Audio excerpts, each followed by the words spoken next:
Welcome to Plumbing Professors Radio, where you can ask the experts your questions on plumbing, drains, and sewers. The professors are always in.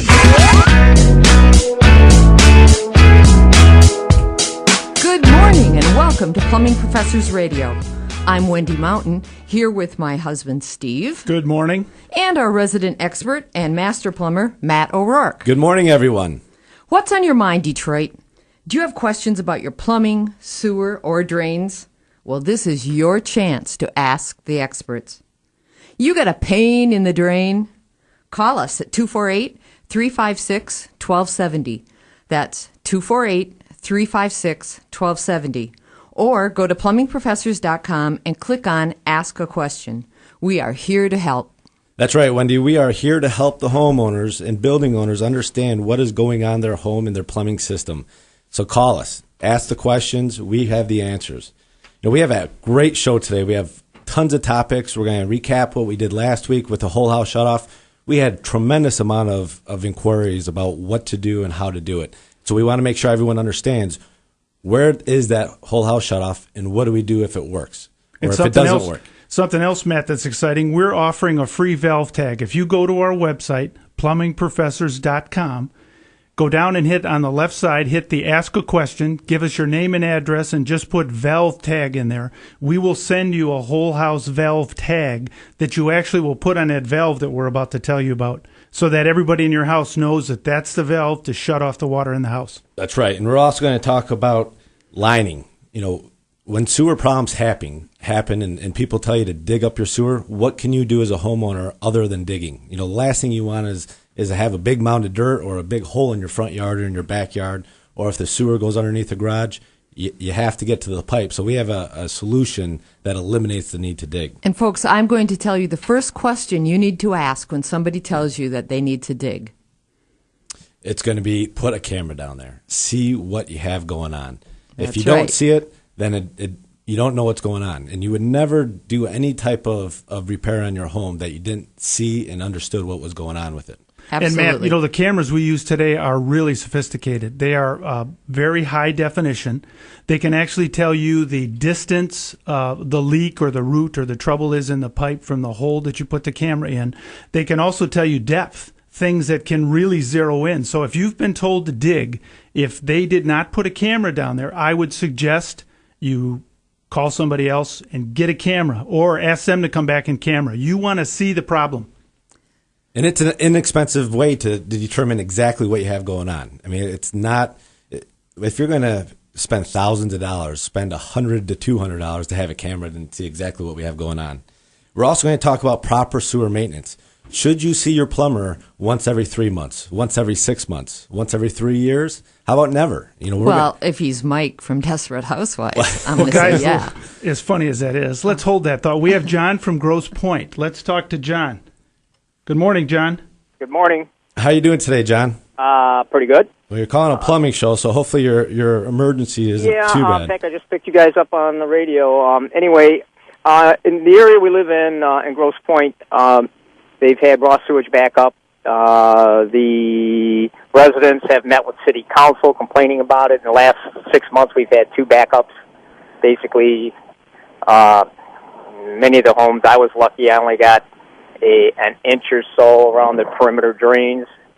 And at this, I'm trying to figure out if there's a way to prevent that from coming up through it is raw sewage, it isn't stormwater or anything like that.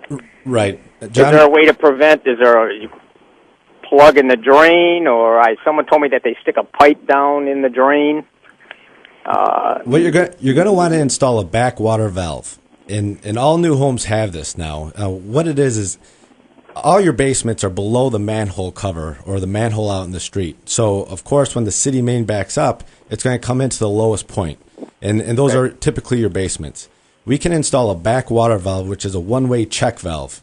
So when the city does have issues with their sewer system, that check valve is going to close, and it's going to prevent all of that other sewer water to come into your home. Now, you won't be able to use your drains in your home while this is occurring, but it'll eliminate all that back pressure from the city.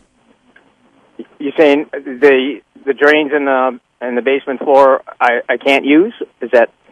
Yeah, you won't be able to use any drains, but this check valve is installed in the basement floor underneath the ground on your main sewer pipe that comes into your home.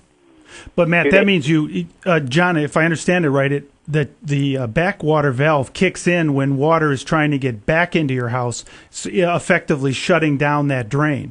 Once that pressure is relieved, that drain will work normally. Oh, okay. Oh, all right. I understand. I thought you meant that if this thing was installed, that you couldn't use the drains, period. You're just saying that if it starts to back up, then that drain will, you can't use that drain until the pressure is relieved. That's right. So if you hear gurgling in your toilets or anything like that, that's when it would trigger you to call the city and see if they have a problem on their end.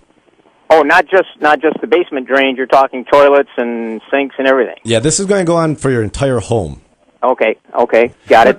John, the reality is if your basement's backed up, you're probably not using any of that stuff anyway because it's all ending up in your house. So I bought the house a year and a half, 2 years ago, and was never aware that was an issue until it started to happen. See, John, it may not, Matt, you probably know this better, but it may not be that there's anything wrong with the house. In older parts of Detroit, frankly, in older parts of the whole U.S., there were combination systems where the sewer and the stormwater all flowed through the same pipes as it left the neighborhood.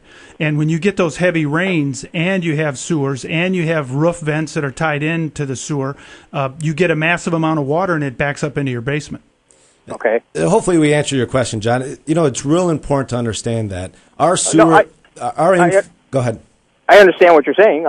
It's just now, who do you deal with to get these drain valves put in, or this valve you're talking about? Plumbing contractors? We could put you on... Yes, you would find a plumbing contractor. We would come out to your home and take a look at your basement and where your sewer comes into your home. And then we would give you a proposal based on where in the house we have to do it.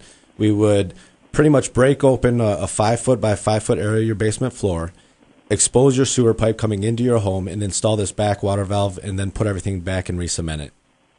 Okay. And we actually do that work, John. I mean, we are a plumbing service company, and we do plumbing, sewer, and drains, and that is something we can do.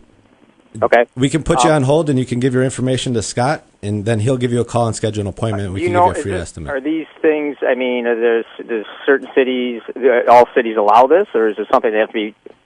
We do pull a permit, and all cities do allow it. In all new homes, they have this. The new code is, without getting too technical, is anything below a manhole cover. So that's pretty much anywhere out in the street. So if you have any part of your home or basement that is below grade, then you would be required nowadays to have this installed.